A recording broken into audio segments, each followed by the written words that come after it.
semuanya. Perkenalkan, saya Profesor Dr. Umi Narimawati. Tidak terasa, kita sudah ada di tahap akhir pembelajaran mengenai komputer dan beberapa aplikasi Microsoft Office. Kita ulang kembali apa saja yang sudah kita pelajari ya. Kita sudah selesai belajar tentang paket-paket pengolah perkantoran seperti Microsoft Word, Microsoft PowerPoint, dan Microsoft Excel. Nah, sekarang yuk kita mengingat kembali apa saja yang sudah kita pelajari dari materi pertama sampai materi terakhir. Di materi pertama, kita mempelajari tentang bagaimana cara menghidupkan komputer dan cara mengoperasikan Word. Pasti ingat kan cara menghidupkan komputer? Kita hanya perlu menekan tombol power on atau tombol yang simbolnya seperti ini. Jika sudah menyala, arahkan kursor ke pojok kiri bawah dan klik simbol Windows. Setelah itu, cari Microsoft Word. Kemudian, klik 2 kali menu Word. Lalu, kita pilih blank dokumen.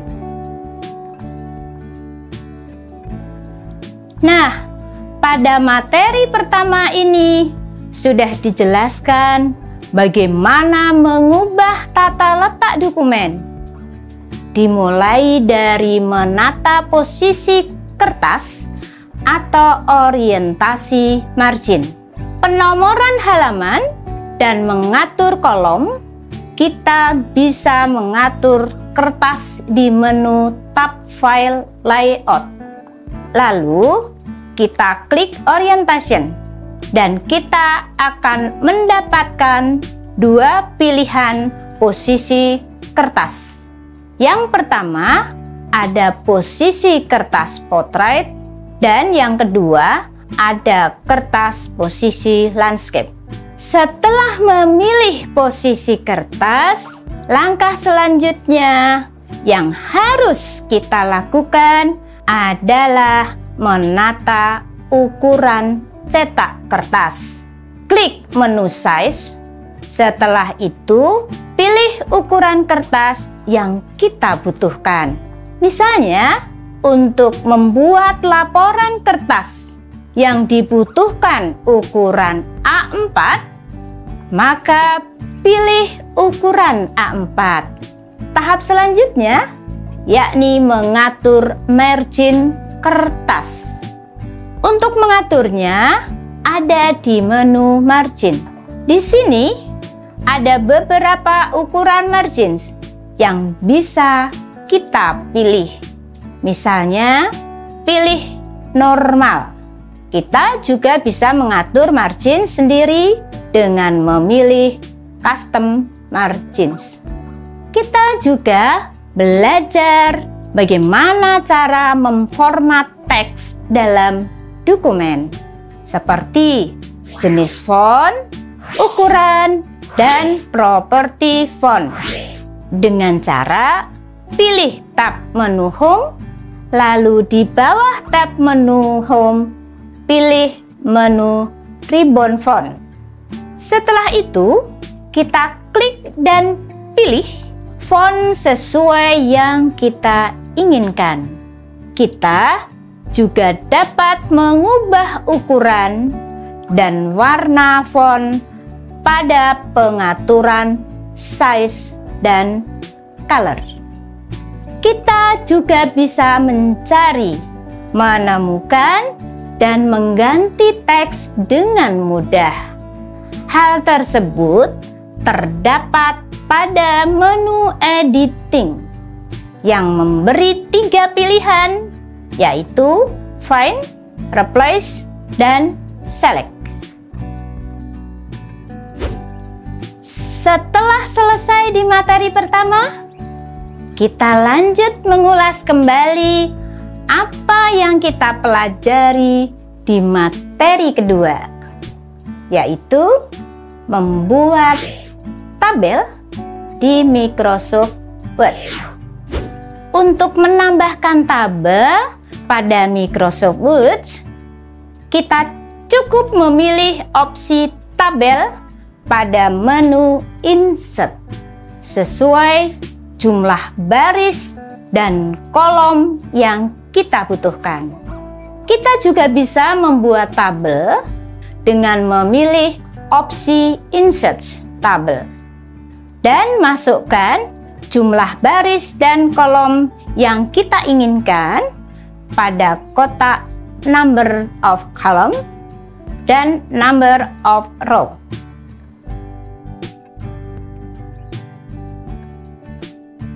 Selain itu, kita juga bisa membuat tabel dengan opsi Convert Text to Table yang akan membuat tampilan yang semula teks biasa menjadi tabel.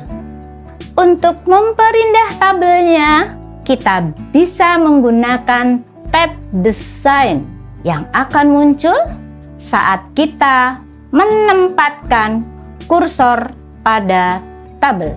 Lalu pilih Grid Tables dengan Grid Table to Ascend 1, maka tabel akan berubah. Kita juga bisa membuat tabel dengan cepat menggunakan opsi Quick Table dan memilih salah satu format tabel yang ada. Bisa juga menggunakan opsi Draw Table yang ada di bagian bawah menu Insert. Lalu kita tinggal mengarahkan kursor ke halaman yang akan kita isi tabel dengan klik tombol mouse sebelah kiri hingga tabel selesai dibangun. Untuk memberi nomor pada tabel, kita hanya perlu memblok kolom yang ingin diberi nomor. Lalu pilih numbering di menu Home. Selanjutnya, untuk memberi warna pada tabel, pilih menu Design dan opsi Shading. Lalu kita hanya tinggal pilih warna yang kita inginkan. Kita juga telah belajar tentang menyisipkan header, footer, dan nomor halaman, yaitu dengan memilih opsi ribbon header, footer, dan page number pada menu Insert. Selain menyisipkan header, footer, atau halaman pada Microsoft Word, kita juga dapat menyisipkan objek seperti gambar, teks berbentuk, pola berbentuk, grafik berbentuk, bagan, dan lain sebagainya. Caranya adalah dengan memilih menu Insert dan pilih opsi sesuai yang Anda inginkan.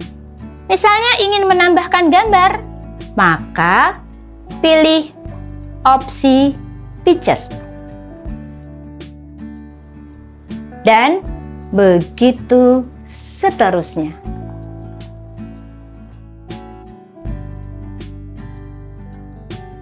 Setelah selesai di materi pertama dan kedua, kita lanjut mengulas kembali apa yang telah kita pelajari di materi ketiga, yakni membuat mail match.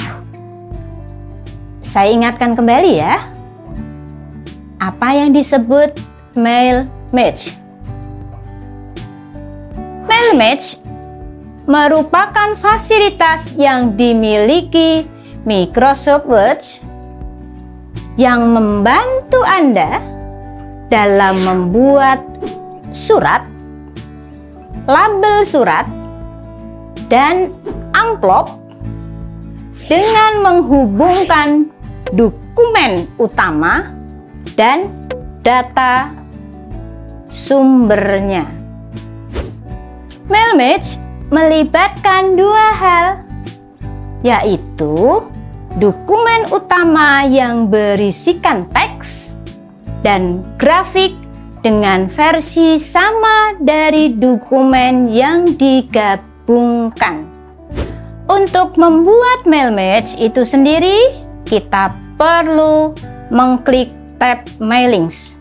Lalu setelah itu kita klik Start Mail Match. Lalu pilih Letters. Setelah dipilih, maka Select Recipients akan aktif dan kita sudah bisa mengubahnya dengan cara klik Type a New. Lalu setelah itu ubah dan isi sesuai yang kita butuhkan. Selain itu, di materi 3 kita belajar bagaimana cara membuat surat bisnis sederhana, membuat formulir dokumen penagihan, membuat proposal sederhana, lalu membuat cover letter dan daftar riwayat hidup dari template Microsoft. Caranya sangat mudah. Kita hanya perlu membuka tab file. Lalu kita pilih New dan pilih template yang tersedia sesuai dengan apa yang kita butuhkan. Setelah itu, kita klik OK atau Create. Sekarang, di materi keempat sampai materi keenam, kita akan mengulas kembali materi mengenai Microsoft PowerPoint, yang merupakan salah satu dari program Microsoft Office yang sangat populer dan banyak digunakan untuk membuat suatu presentasi kerja dalam bentuk slide. Microsoft PowerPoint mendukung presentasi dengan teks, grafik, gambar, audio, video, dan animasi. Untuk membuat slide PowerPoint, kita bisa menggunakan template yang sudah disediakan oleh Microsoft PowerPoint ataupun template dari internet. Selain itu, kita juga bisa membuat template sendiri dengan memilih blank dokumen. Tabs menu dan ribbon dalam Microsoft PowerPoint hampir sama dengan yang ada pada Microsoft Word. Namun, ada beberapa yang berbeda seperti desain, transition, animation, slideshow, review, dan view. Lalu ada slide panel di sebelah kiri untuk mempermudah kita dalam membuat slide. terdapat slide master dalam Microsoft PowerPoint yang merupakan fitur khusus untuk merancang atau memodifikasi layout slide. Nah, di Microsoft PowerPoint kita bisa menambahkan gambar, video, serta audio yang kita inginkan untuk ditampilkan di slide presentasi kita. Tidak hanya itu, kita juga bisa menambahkan tabel, chart, serta grafik seperti di Microsoft Word. Di materi kelima ini, kita belajar cara menambahkan gambar, video, audio, tabel, cat, serta grafik. Semua itu kita hanya perlu menggunakan tab Insert, karena di tab Insert ini ada menu ribbon gambar, video, audio, tabel, cat, serta grafik. Nah, untuk mengatur video dan audio seperti memotong, memberikan tanda, memberikan efek memudar di awal dan di akhir, serta memutarnya secara otomatis, kita bisa mengaturnya di tab playback dengan cara klik objek video atau audionya. Sedangkan untuk mengatur desain tabel, kita perlu menggunakan tab desain dan tab layout. Di tab desain, kita bisa mengatur style tabel seperti memberi warna pada tabel, style tulisan, menambahkan efek pada tabel, serta mengatur border tabel. Lalu di tab layout, kita bisa menambahkan baris dan meratakan tulisan. Untuk mengatur desain chart dan grafik, kita hanya perlu menggunakan tab desain dan tab format. Dengan cara klik objeknya, nanti akan muncul tab desain dan tab format di atas. Pada materi ke-6, kita belajar mengenai fitur animation dan transition, serta menjelaskan bagaimana cara menggunakannya.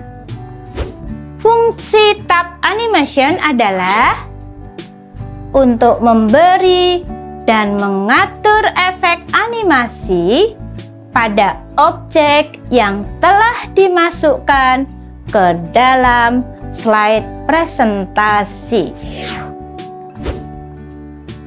Cara yang dilakukan cukup mudah.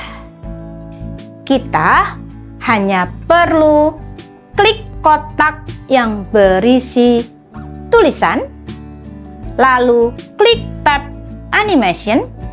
Setelah itu, pilih salah satu animasinya. Ada juga fitur transition atau transition slide, yaitu efek visual yang muncul ketika beralih dari satu slide ke slide berikutnya saat presentasi. Kita dapat mengontrol kecepatan, menambahkan suara, dan mengatur sendiri tampilan efek transisi dengan mengakses tab transition.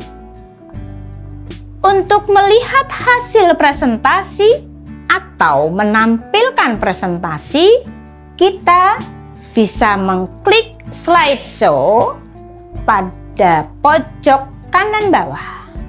Jika dirasa waktu presentasi kita terbatas, kita dapat menyembunyikan slide yang tidak perlu dengan menggunakan hide slide pada tab slideshow. Maka slide yang disembunyikan akan terlihat buram. Setelah selesai mengulas Microsoft Word dan PowerPoint di materi pertama sampai materi 6, kita akan lanjut mengulas kembali apa yang telah kita pelajari di materi ke-7 sampai materi 12, yaitu mengenai Microsoft Excel. Excel sendiri berfungsi untuk membuat, mengedit, menganalisis, dan meringkas data yang bersifat numerik atau disebut juga sebagai aplikasi pengolah data angka. Aplikasi ini juga berfungsi untuk menjalankan perhitungan aritmatika maupun statistika. Nama lain untuk dokumen Excel adalah workbook. Workbook terdiri dari sejumlah lembar kerja yang disebut dengan worksheet. Kita bisa menambahkan, menduplikat, mengganti warna worksheet. Pada materi ke-8, kita belajar tentang formula dan operasi dasar Microsoft Excel. Formula atau rumus dalam Microsoft Excel berfungsi untuk melakukan perhitungan atau manipulasi data yang bisa kita lakukan dengan mengetikkan simbol rumus pada formula bar. Beberapa dari simbol berupa simbol sama dengan, tambah, kurang, kali, bagi, pangkat, sampai titik koma, dan buka serta tutup kurung. Ingat bahwa rumus atau formula dalam Excel selalu dimulai dengan simbol sama dengan. Yang selanjutnya akan disebut sebagai kotak nama. Lalu di materi 8, kita juga mempelajari tentang penggunaan AutoSum untuk mempercepat fungsi perhitungan dasar. Caranya adalah dengan mengklik sel yang akan diisi dengan hasil perhitungan, lalu aktifkan ribbon formula pada grup function library dan klik drop down AutoSum. Kemudian pilih perhitungan yang diinginkan.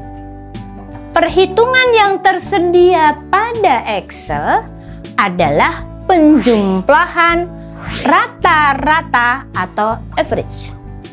Jumlah data, satu ring atau count number, nilai paling rendah, dan nilai paling tinggi.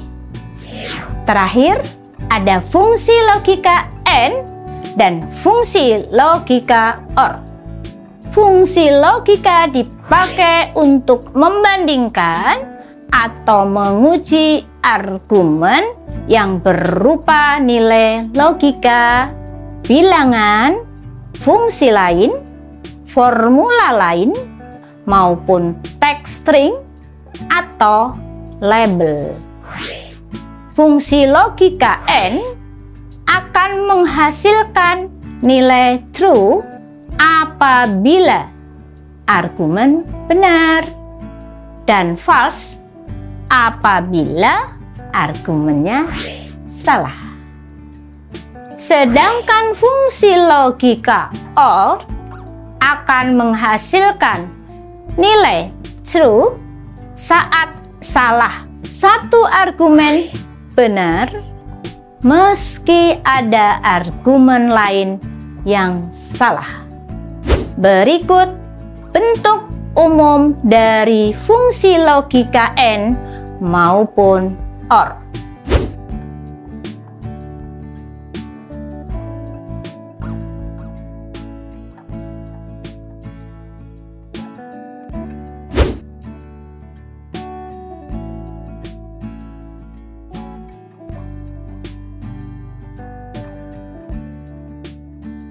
Selanjutnya, tentang penggunaan formula sum untuk memberi nilai total, penambahan, dan formula average untuk memberi nilai rata-rata. Masing-masing rumus untuk sum dan average adalah sebagai berikut.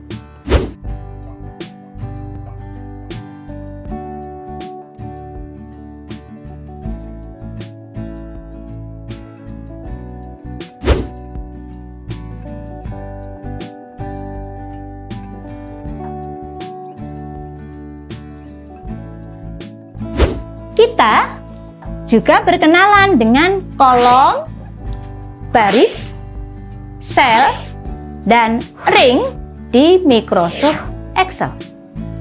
Kolom diawali dengan huruf, sementara baris diawali dengan angka.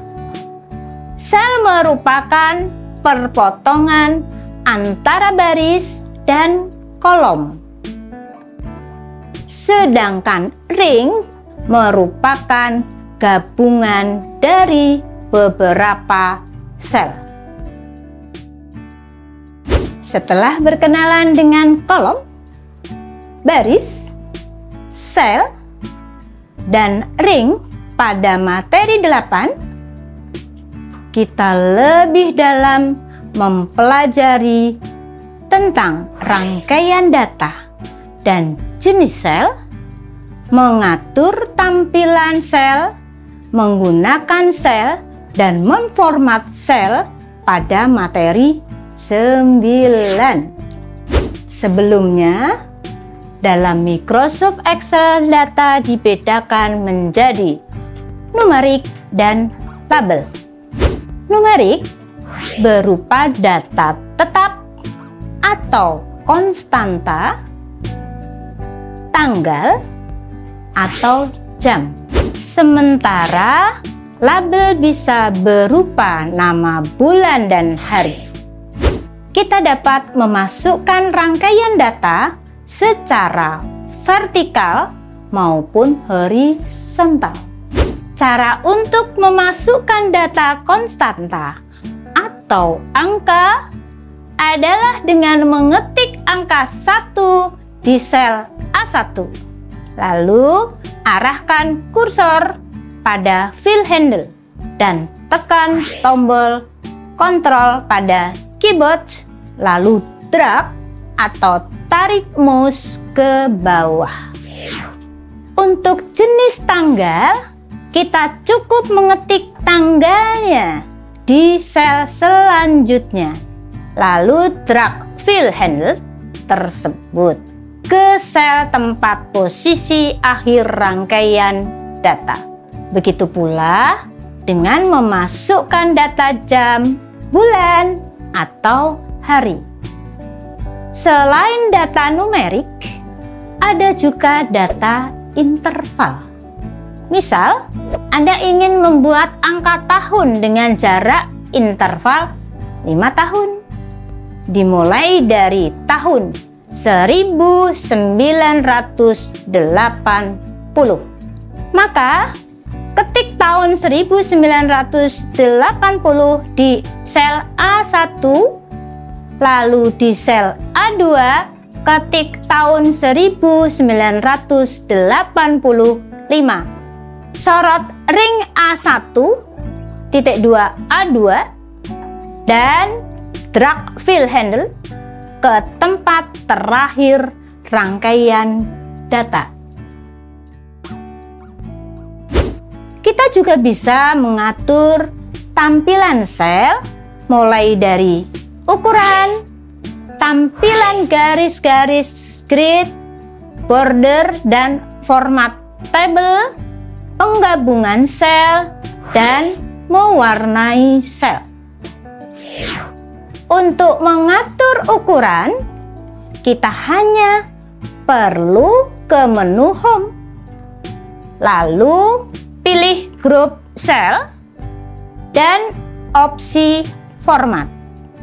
Untuk mengatur dengan ukuran tertentu yang kita inginkan, kita hanya perlu mengetik ukuran yang kita mau pada kotak dialog kolom width.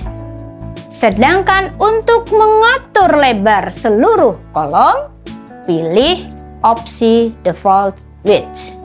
Untuk menghilangkan atau menampilkan garis grid, kita perlu ke menu View dan pada grup Show, tandai kolom grid lines. Untuk menambahkan border, kita perlu menyeleksi seluruh data dan pilih All Borders pada tab Home. Untuk penggabungan atau merapikan sel, gunakan Merge dan Center. Sementara untuk mewarnai sel, gunakan menu Tool Font pada tab Home dan pilih ikon Fill Color. Terakhir di materi 9, kita mempelajari tentang format sel. Kita bisa menggunakan format sel data tanggal, format sel alignment, format sel font, dan format border.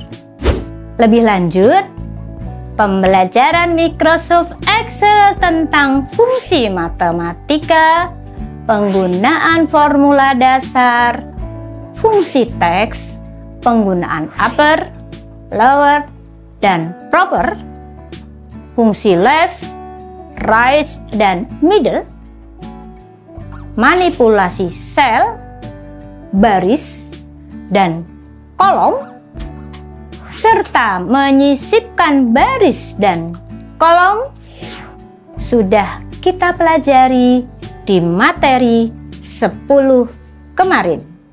Yuk, kita bahas ulang satu persatu. Untuk mengakses fungsi matematika pada Microsoft Excel, kita perlu masuk pada tab Formulas dan pilih Match and Trick. Beberapa fungsi matematika yang tersedia adalah sin, cos, tan, log, sqrt, in, round, mod, pi, sum, SUMIF, dan seterusnya. Rumus menggunakan fungsi-fungsi ini sama seperti yang telah dipelajari sebelumnya, yaitu dengan menggunakan simbol sama dengan. Misalnya, sama dengan sin kurung buka B5 kurung tutup untuk mendapatkan nilai sin pada sel B5. Excel memiliki banyak fungsi lembar kerja yang dapat menangani teks. Kita dapat mengakses fungsi ini dari kontrol teks di grup pustaka fungsi pada tab rumus. Selanjutnya, mengenai penggunaan upper, lower, dan proper. Upper berfungsi untuk mengubah seluruh teks menjadi besar atau uppercase. Lower untuk mengubah seluruh teks menjadi kecil atau lowercase. Sedangkan proper untuk mengubah sekumpulan kata menjadi huruf kapital di setiap awalan katanya. Ada juga penggunaan left, right, dan midge. Fungsi left adalah untuk mengambil sebagian data teks dari sebelah kiri sebanyak karakter yang diinginkan. Fungsi right adalah untuk mengambil sebagian data teks dari sebelah kanan. Sedangkan mid untuk mengambil sebagian data dari kedudukan tertentu.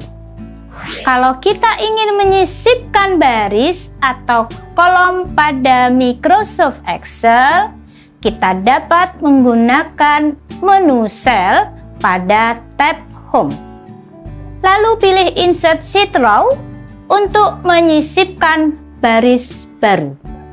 Insert untuk menyisipkan sel, baris, kolom, atau sheet pada Excel, dan Delete digunakan untuk menghapus. Sedangkan Format digunakan untuk mengatur dan menyesuaikan ukuran sel. Pada materi 11, kita belajar penggunaan template pada Microsoft Excel. Di sini, saya akan mengulas kembali apa itu template. Template merupakan sebuah file yang dibuat dengan format serta tata letak keseluruhan yang akan digunakan pada satu atau beberapa file atau dokumen. Tujuan dari pembuatan template ini tentu saja adalah untuk mempermudah pembuatan sebuah laporan dalam Excel. Di materi 11 ini, kita belajar menyiapkan workbook untuk template dan menggunakan template.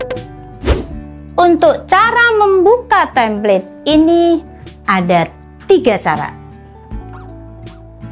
Yang pertama, membuka template dengan klik 2 kali.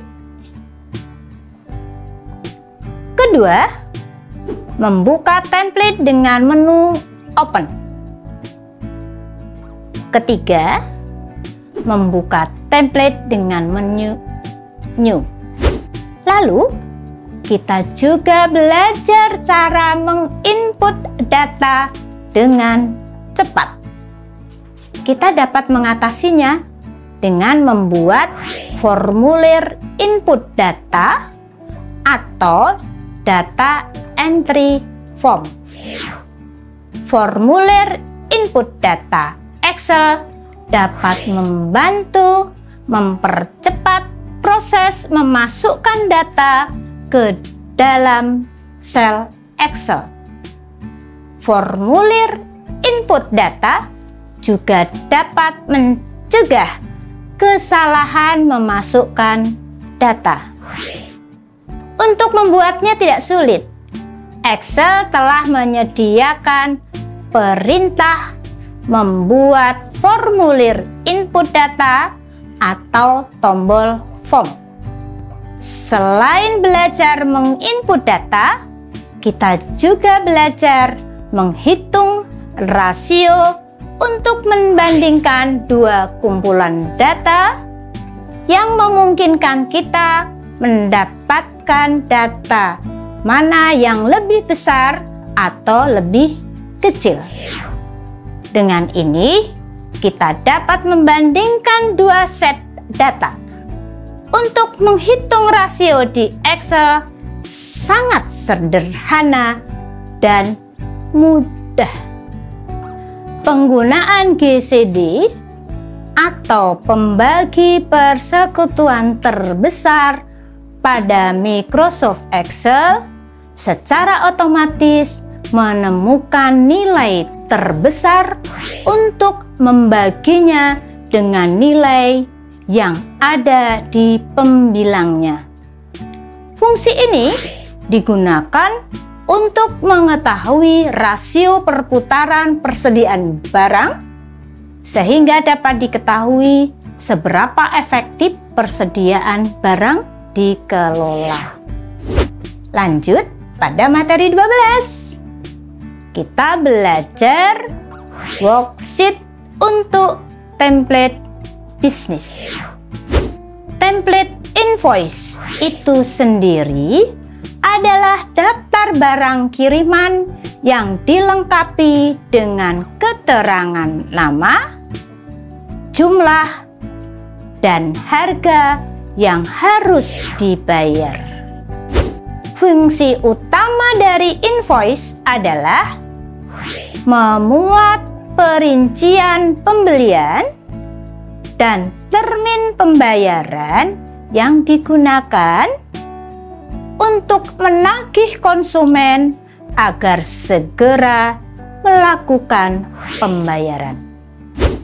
Untuk mendapatkan invoice yang siap cetak, kita dapat menggunakan template yang sudah dibuat dengan cara klik file, lalu new.